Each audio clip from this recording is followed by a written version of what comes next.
আমি মুস্তিছি লাউ দিয়ে কি লাউ দিয়ে কাটা দিয়ে ঘন্ট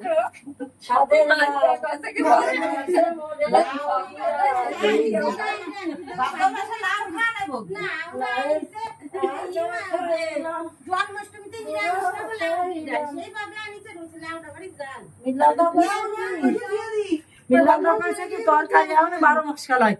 আমার গরম মশলা হাদি কেমন তোমার কিছু দেখ বাপু গাড়ি সময়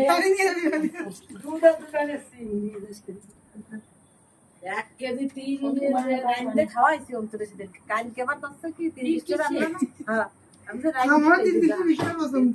রাইন্দে খাইছি রান্না দিছিলাম তে দিই না আমাদের বিরিয়ানি আছে তিল কোয়াশো বাটু বস্তি কষা তিল পাওয়া যাচ্ছে না ভালো লাগে না করেছিলাম বসা তিল 4 বছর কিনে নিয়ে আইছিল পাটাতেই যেমন ওই বৈশা নিয়ে রাখলে সেই তিলে যে স্বাদ হয়